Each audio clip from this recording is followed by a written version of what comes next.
Let's say it's 10 a.m. on a Tuesday. A student, let's call him Jaden, gets stuck during math. He flips over a chair and yells, "I'm not doing this." Now pause.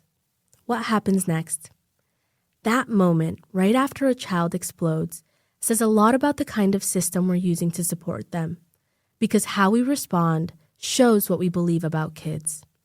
At the Wilder School, we've been going through a shift, moving away from a method called Applied Behavior Analysis, or ABA, and toward a more relationship-based model, the Neuro-Affirming Relational Approach, or NARA for short.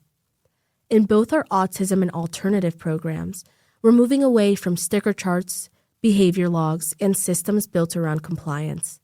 Because when we talk about student growth, we have to ask, progress toward what? Compliance or connection?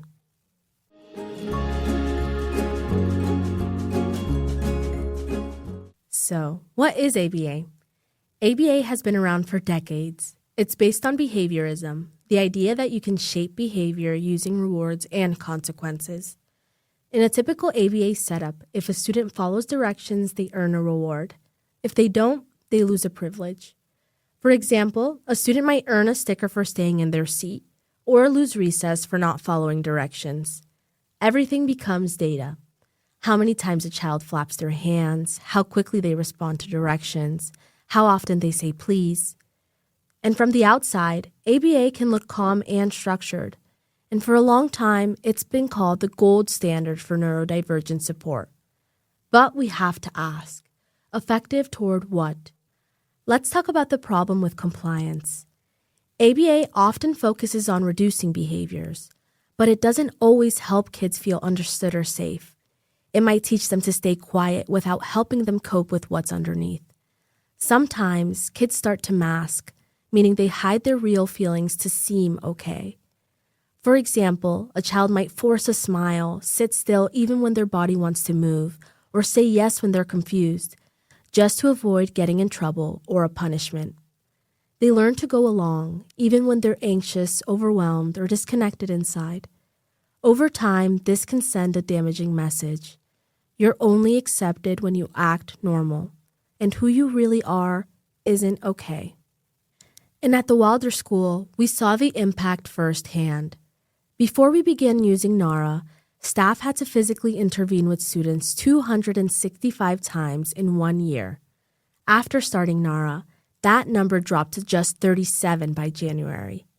That shift didn't just mean fewer outbursts. It meant students were starting to feel more safe, more understood, and more in control of their emotions without needing someone else to step in.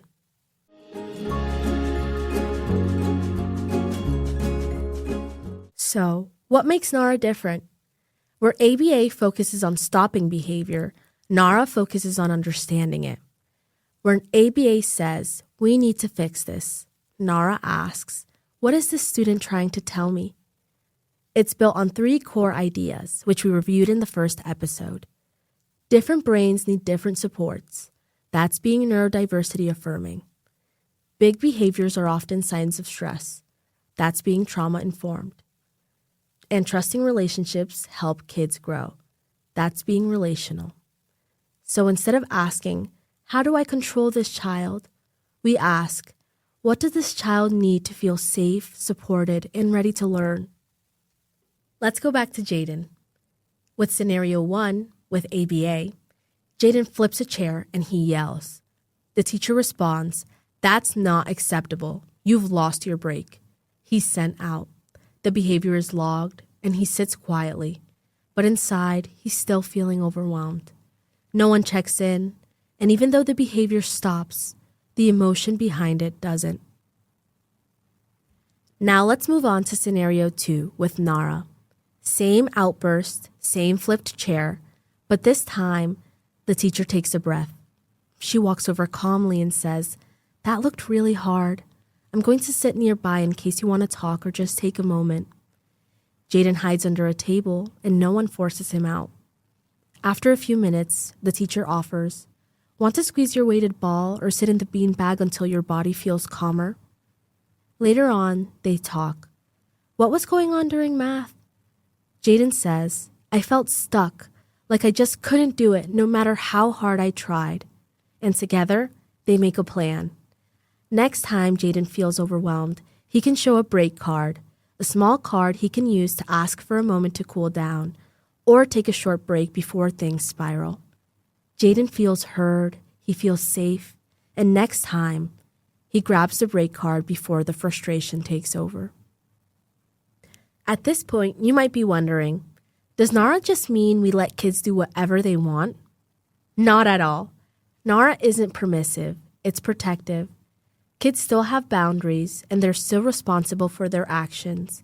But instead of punishing behavior, we figure out what led to it and help them respond differently next time. We don't ignore unsafe behavior. We stay curious about what caused it. So instead of, "Why did you throw the pencil?" we might ask, "What was going on in your body when that happened?" Then we teach the skill they were missing. For example, we might show them how to use a calm corner, a space in the room with tools like headphones, fidgets, or visuals where they can reset without feeling like they're in trouble. Because most big behaviors aren't planned. They're automatic, the nervous system's way of saying, "I don't feel safe right now." When we meet these moments with empathy, we're helping students build real-life tools to feel safe and stay connected.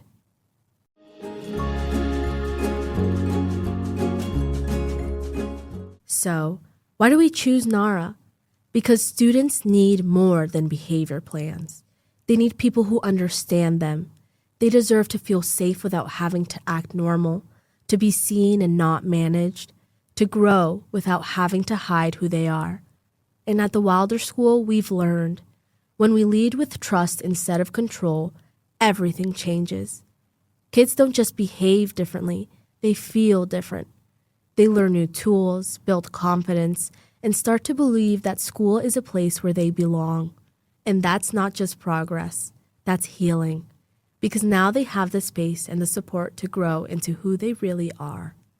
Before we close, here's a quick recap of a few key terms. ABA, or Applied Behavior Analysis, is a method that uses rewards and consequences to change behavior. Masking is when a student hides their real needs to appear okay. So, what's the difference? ABA often focuses on what a child is doing and how to control it. NARA asks what a child is feeling and why. It's not about being perfect. It's about responding with more care, connection, and curiosity, so every student has a chance to feel safe and grow. And when we choose connection over control, we're not just changing behavior, we're changing lives.